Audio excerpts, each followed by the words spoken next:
Thank you very much. We trust you will do some of our work in the Knesset and maybe help changing things. I would like to invite now Professor Idit Weiss-Gal. And Idit is from our Bob Shapell School of Social Work. She has just been elected to be the head of the School of Social Work. And Idit works with policy, practice policy, and she will share with us some of her ideas. Idit, please. Why so many people leaving? Okay. So I'd like to begin by congratulating the 3 prize winners. I'd also like to express my appreciation to the organizers of the Dan David Prize who choose to award this year's prizes, among others, for research into combating poverty. At the Bob Shapell School of Social Work, where I teach, we have always given a central place to the problem of poverty. Most social work service users are people living in poverty.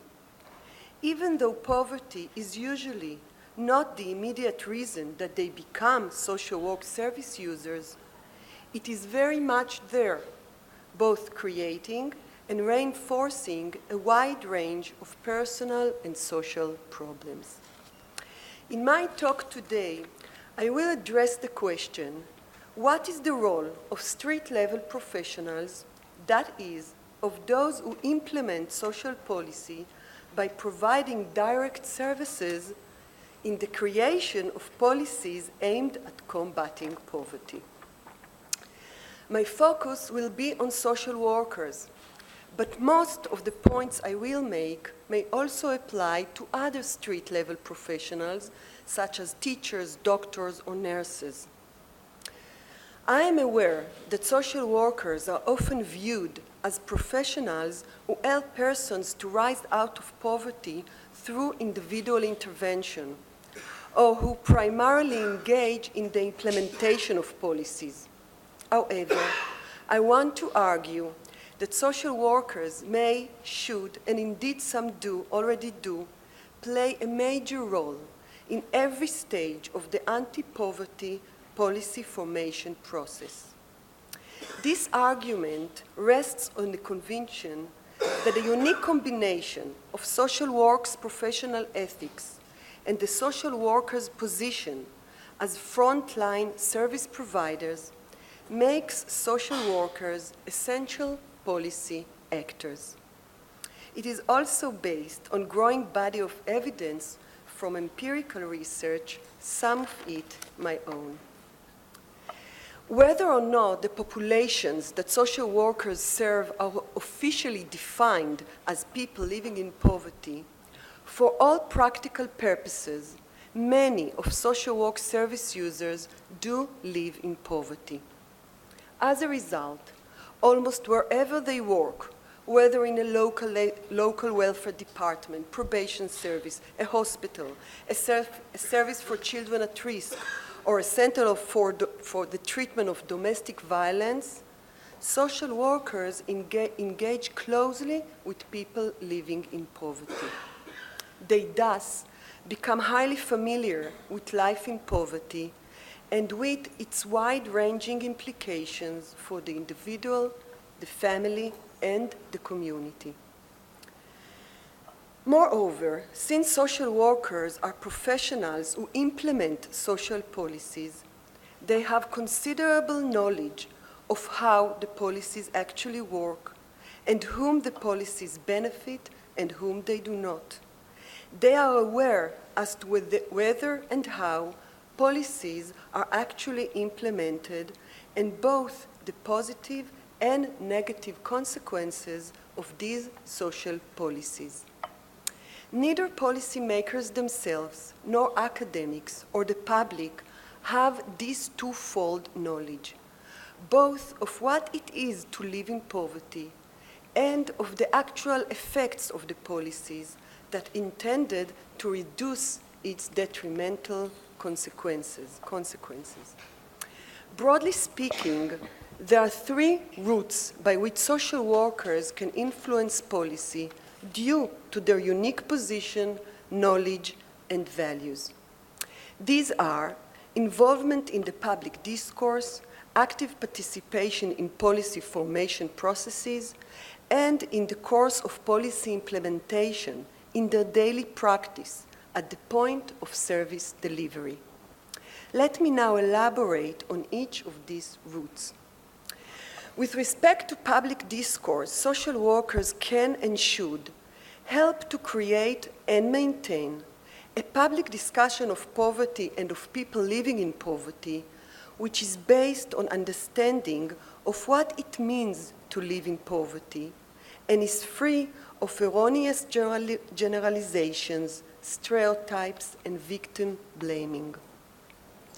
This public discourse is crucial for developing effective policies to combat poverty.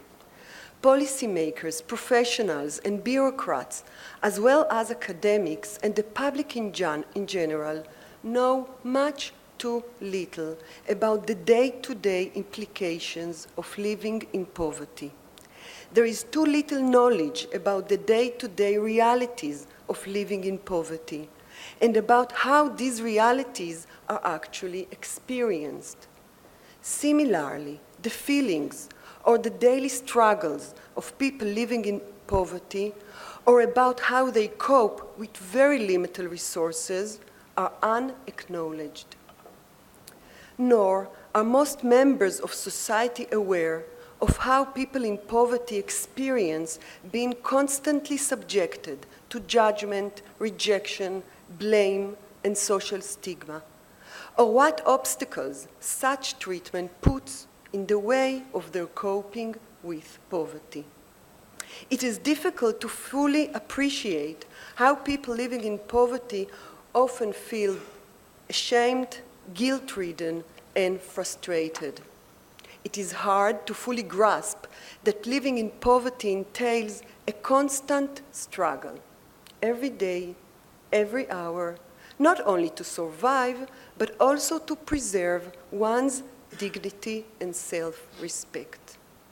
Many people seldom realize how difficult it is for people living in poverty to attain their entitlements, whether because of their lack of symbolic capital or because the bureaucrats who dispense entitlements do not always view people living in poverty as citizens with full rights. Indeed, for the most part, it is hard to grasp that living in poverty is actually a full-time occupation. People in poverty are required to constantly engage with one bureaucracy or another, the Social Security Office, the Housing Ministry, the Water Authority, the local municipality, the children's school, or whatever.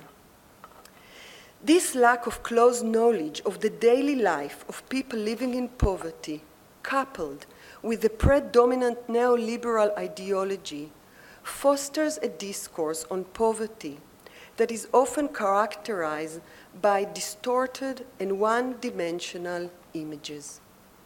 People living in poverty are often perceived as people who don't try hard enough and who don't know how to budget their expenses, to raise their children, to set priorities, or to make the right decisions. This discourse makes very little reference to the obstacles that our social structures place in the way of those who struggle with poverty. It ignores the considerable abilities of people in poverty or the knowledge such people have about what is needed to overcome their poverty. Instead, it others them, depicting them as fundamentally different from the rest of us. It is therefore crucial that social workers and other street-level professionals challenge the discourse and address the images that devalue people in poverty. They can do so by bringing their knowledge and understanding of all that living in poverty entails to the public arena. A second route to influence policy formulation processes is when social workers involve themselves directly in this, through what is termed policy practice. This refers to active participation in the myriad arenas in which policy is discussed and formulated, preferably along with their service users. Based on some extensive research on the engagement of social workers in the various policy arenas in Israel and in a cross-national perspective, there is a clear-cut evidence that social workers have the ability to become policy actors. Our research indicates that these take various forms: legislative advocacy, informal consultations with policymakers, applied research, social action, participation in coalitions for policy change, joining forces in appeals to the courts, and working with the media to influence policy decisions. Thus, for example, social workers can and do contribute to policy formulation by testifying before parliamentary committees.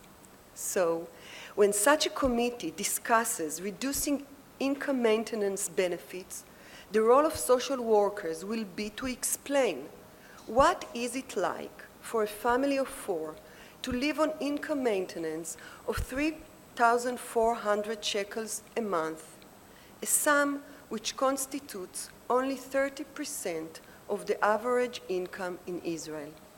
Or, to give another example, social workers can and should work directly with high-ranking officials in the Ministry of Welfare in order to bring about change in eligibility criteria for the receipt of in-kind assistance. At least in the Israeli case, these are sometimes irrational, unworkable, and prevent those families who are most in need of help from receiving it. Social workers can and should work with community groups in order to convince mayors and city council members to contribute to a reduction of poverty in their municipality. For example, they can advocate for instituting a long school day and providing subsidized after-school care, which would enable both parents to work outside the home. Social workers can and should bring to the attention of policymakers the unplanned and unforeseen implications of some of their policies. Thus, they might work with advocacy organizations to introduce policies that will address the damage that cutting off of the water or electricity of persons who cannot pay their bills does to their families. In order to equip our social work students with the tools to play active role in policy arena, our School of Social Work has developed diverse courses and assignments that train social work students to engage in policy practice. One example of this is a course on legislative advocacy held jointly with the Hebrew University that took place within the Knesset, Israel's parliament. A third route by which social workers can influence policy is more related to their direct practice with people living in poverty. When providing services to people living in poverty, social workers can adopt in their daily interventions what has been termed poverty-aware social work practice. This practice would enable them to de facto institute more effective poverty-appropriate policies. As underscored by the theory of street-level bureaucracy, policy making does not end with policy formation. The process inevitably continues as policies are implemented by street-level organizations and their personnel. Their interpretations of the policies, their judgments, and their decisions can have a greater impact on people living in poverty than the original official policies. The professionals' understanding of the causes of poverty, their perceptions of people living in poverty, their views of how people can be lifted out of poverty, and the extent to which they view people in poverty as others, can all substantially affect the form that formal policies actually take and the lives of those the policies are designed to help. Poverty-aware social work is based on critical theories. It challenges the view that poverty is rooted mainly in personal or family pathology. It rejects conservative welfare practices that blame the victims for their poverty, block their criticisms, and try to supervise them. Instead, poverty-aware social work places poverty at the forefront of social work intervention. This is crucial as the tendency of social services is to focus upon the social and personal problems of people living in poverty rather than upon the core issue, which is poverty. Thus, for example, dysfunctional parenting is the most common classification of the problems faced by service users in local social service in Israel. However, a close examination of the data reveals that, in fact, these service users usually have very low incomes. But by focusing upon their dysfunctional parenting, their poverty is not addressed. Poverty-aware practice understands poverty as rooted in a mix of structural, social, cultural, and personal causes.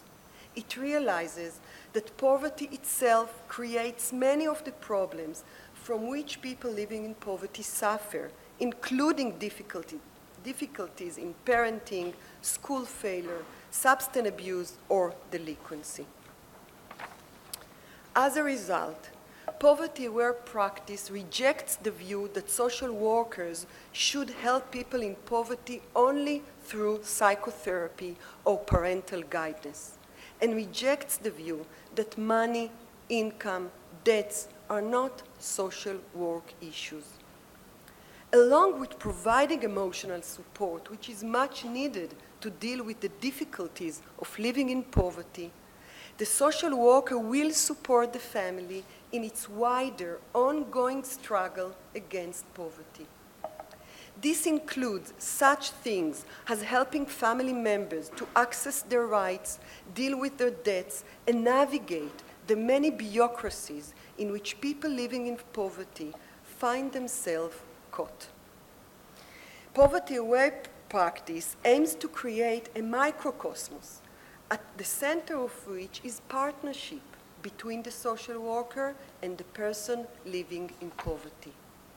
This partnership is marked by close and equal relations, acknowledgement of the knowledge and struggles of people living in poverty, and the social workers standing with them in their daily struggles with their poverty. Such partnerships enable people living in poverty to feel worthy and powerful and create an essential foundation for their arduous struggles to cope with and perhaps extricate themselves from their poverty. More pertinent to this discussion is the fact that this approach facilitates the creation of on-the-ground policies that are directly relevant to the immediate needs of people in poverty. In short, by adapting poverty-aware practice, social workers can create more adequate policies that combat poverty on the ground. As the poverty-aware paradigm emerged in social work, it is incumbent upon social workers to encourage other professionals who provide services to people living in poverty to adapt it into their practice. By this, social workers can contribute to the development of poverty-aware medicine, poverty-aware nursing, or poverty-aware education. This would create bottom-up, de facto policies that are better suited to people living in poverty. Let me end by stating that I am convinced that social workers and other street-level professionals can have a direct and potentially important impact on policies aimed to combat poverty.